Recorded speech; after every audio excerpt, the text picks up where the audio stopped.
students, once again I am back with new topic.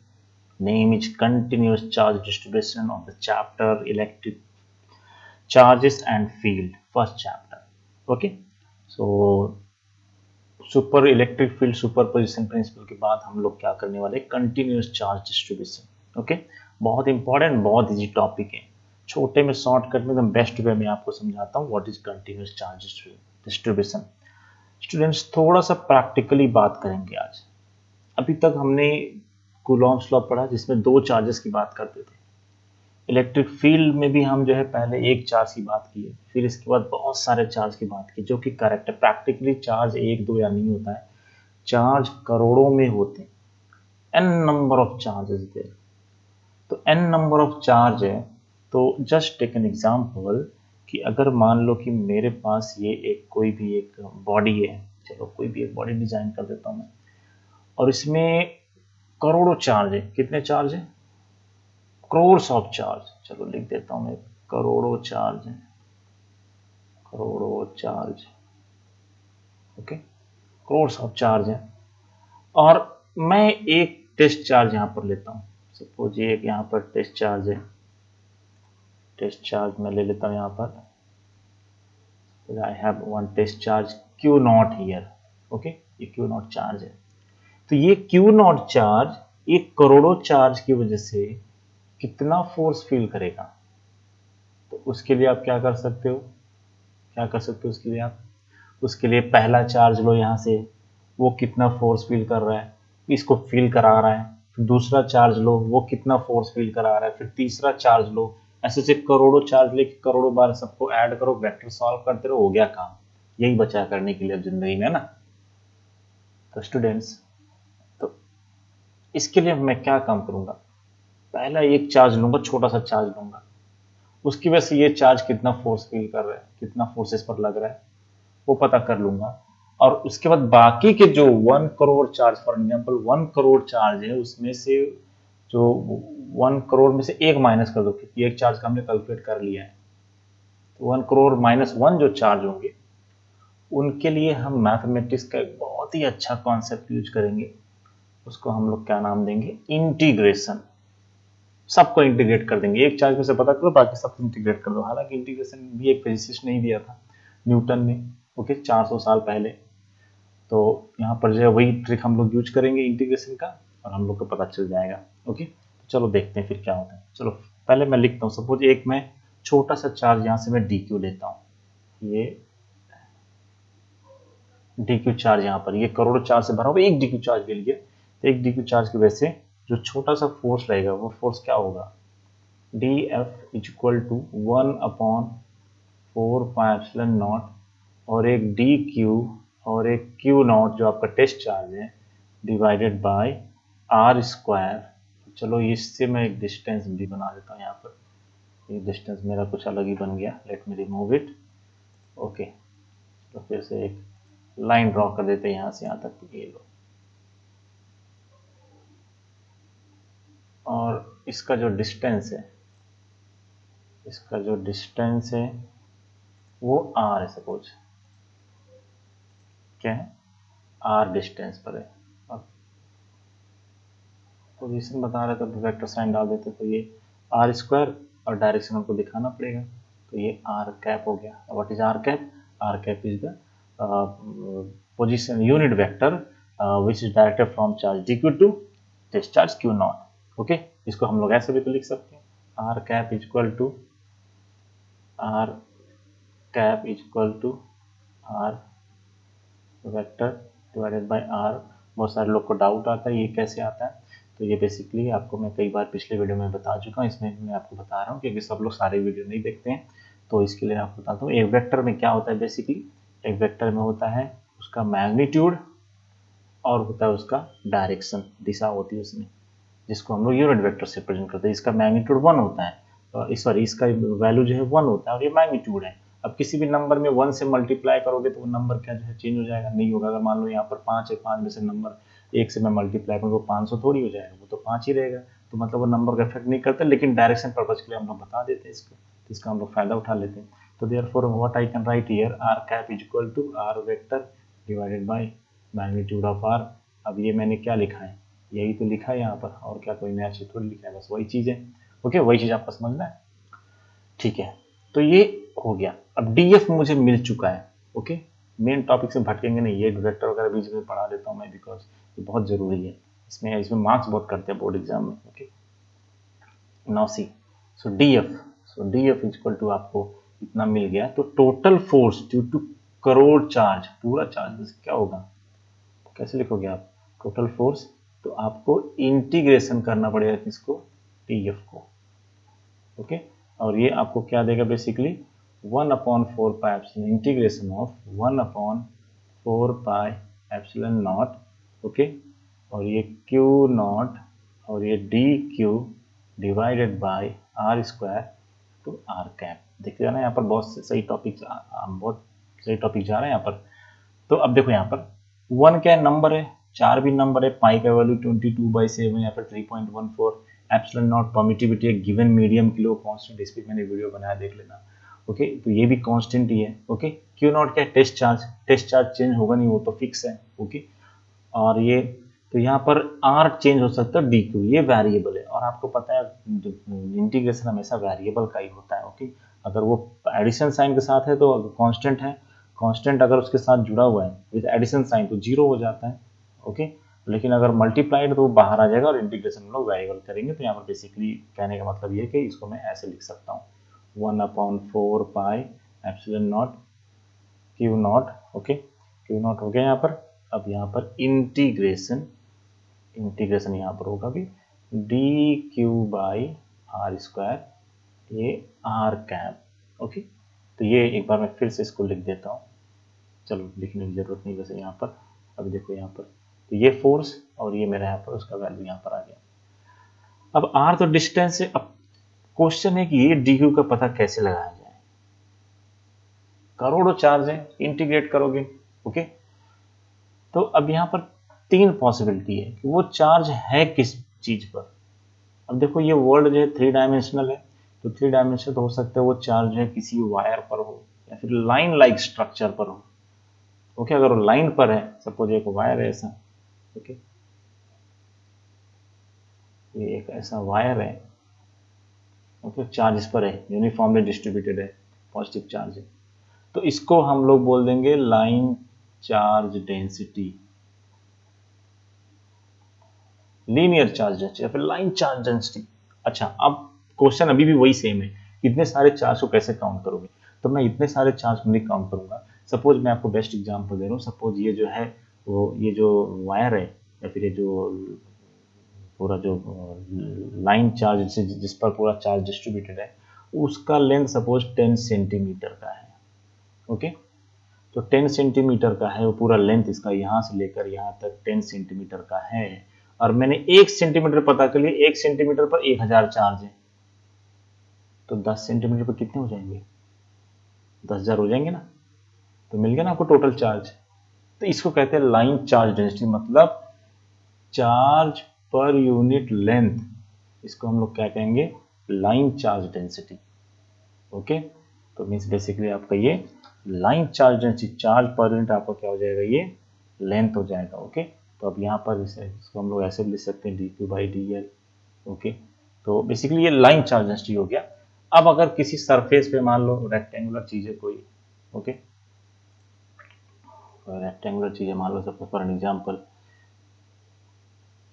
ये 2 dimensional body है, तो इस पर प्लेट वगैरह हो गया, तो इस पर सरफेस पर चार्ज होगा। ओके, तो उसको हम लोग बोल देंगे सरफेस चार्ज डेंसिटी। तो वहां पर जो है सरफेस को अगर मैं ds लिखता हूं तो ये charge per unit area. Okay, तो आपका जो है ds आपका जो हो गया, तो बेसिकली हो जाएगा डी क्यू बाई ds, आपका ये हो जाएगा। ओके, तो इसी यही हम लोग आगे पढ़ने वाले हैं। तो डी क्यू हम लोग कहने मतलब यहाँ पर जो डी क्यू हमारे फॉर्मूला में है उसको हम लोग पढ़ने वाले हैं, और उसी की वजह से ये टॉपिक है जिसको हम लोग कहते हैं charge density, charge distribution, sorry. Okay, ठीक है, चलो शुरू करते हैं फिर। तो सबसे पहला टॉपिक जो है हमारा वो वॉल्यूम चार्ज डेंसिटी है। फर्स्ट जो है हमारा वॉल्यूम चार्ज, मतलब अगर किसी वॉल्यूम में चार्ज है तो वॉल्यूम चार्ज डेंसिटी, आगे बहुत ज़्यादा यूज होने वाला है, ध्यान से देखना इसको। Okay, so it is basically what, it is a charge distribution spread over 3 dimensional volume of region V of space. Suppose कोई स्पेस में 3 डायमेंशनल बॉडी, उसके लिए तो वॉल्यूम चार्ज डेंसिटी आप कैसे डिफाइन कर सकते हो? So we can define volume charge density at any point in the given volume as the charge content per unit volume. तो चार्ज पर यूनिट वॉल्यूम आप सिंपली इसको ऐसे ही बोल सकते हो, charge per unit volume. Okay, at that point, जिस point पर आप पता कर रहे हो, एट दैट पॉइंट।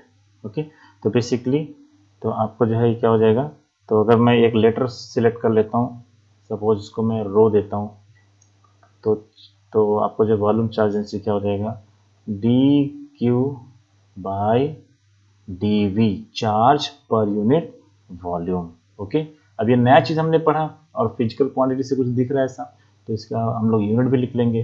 तो इसका यूनिट क्या हो जाएगा, डी क्यू कूलॉम और डी वी वॉल्यूम है, कूलॉम पर मीटर क्यूब।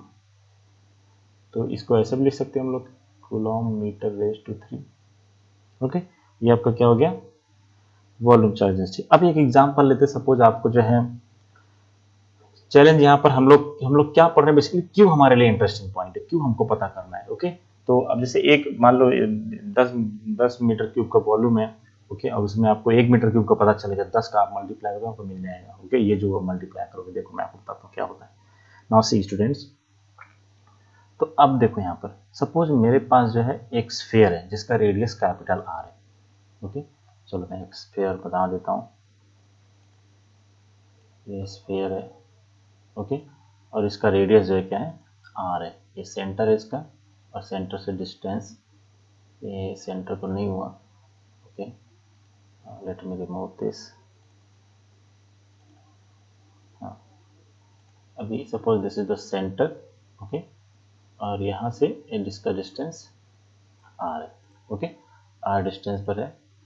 तो नाउ सी, तो इसका वॉल्यूम क्या होगा, तो वॉल्यूम इसका देखो, तो हम वॉल्यूम चार्ज हम लोग कैसे लिख सकते हैं, so rho is equal to, just a minute, so rho is equal to d q by d v volume. अब देखो यहाँ पर स्फीयर है, उसका वॉल्यूम, तो स्फीयर का वॉल्यूम क्या होता है, 4/3 pi r cube, where r is the radius, इसका रेडियस है, ये सेंटर है इसका। ओके, तो इसका मतलब चार्ज में कैसे लिख सकता हूँ इस इक्वेशन से, therefore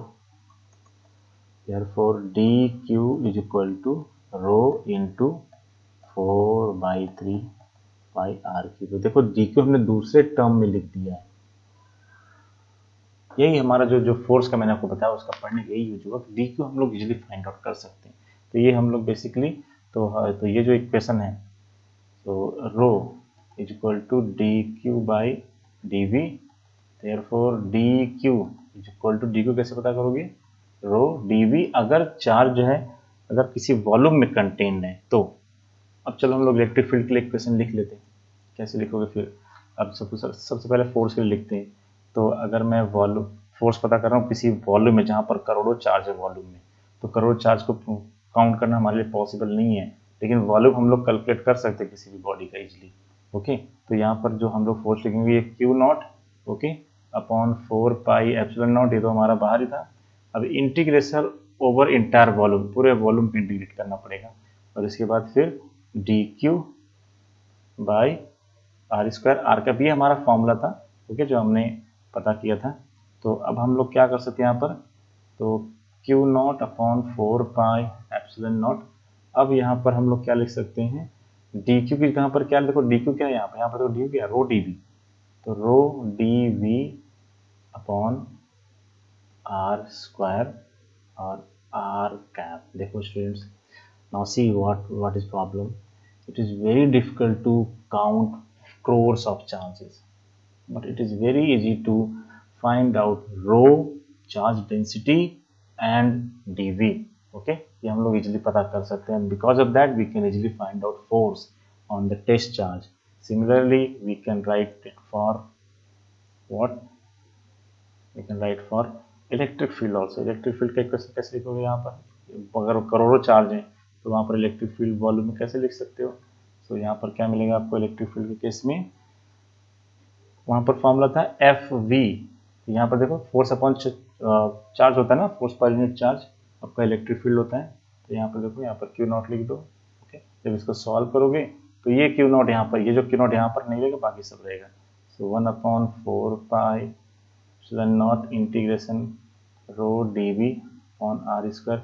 देखो ये जो यहाँ पर क्यू नॉट है और ये क्यू नॉट यहाँ पर जो है उसकी वजह से कैंसिल हो जाएगा, बाकी आपका सब यही आपका मिलेगा. तो इलेक्ट्रिक फील्ड पता कर लिया हमने. ओके, इलेक्ट्रिक फील्ड पता कर लिया और हमने फोर्स पता कर लिया. तो ये हो गया हमारा volume charge density. Similarly next है हमारा सरफेस चार्ज डेंसिटी. हेडिंग डालते हैं सरफेस चार्ज डेंसिटी. अब नाम से पता चलता है. ओके, तो नाम से हम लोग इसको कैसे डिफाइन कर सकते हैं? Surface charge density at any point on the surface, on that surface as a charge per unit area. तो सिंपली इसको हम लोग कैसे लिख सकते हैं? Charge per unit area. Suppose ये एक क्वाड्रिलैटरल है. ओके, और इसमें जो है एक यूनिट एरिया में सपोज 10 चार्ज है. मान लो इसका पूरा जो है आपको 10 मीटर स्क्वायर इसका क्या है एरिया है, पूरा 10 मीटर स्क्वायर का एरिया है. और यहाँ पर मैंने पता कर लिया कि 1 मीटर का जो है कितने चार्ज है. 1 मीटर पे सपोज 10 चार्जेज है, तो 10 मीटर में कितने हो जाएंगे? 10 मीटर स्क्वायर में कितने हो जाएंगे? 100 हो जाएंगे ना.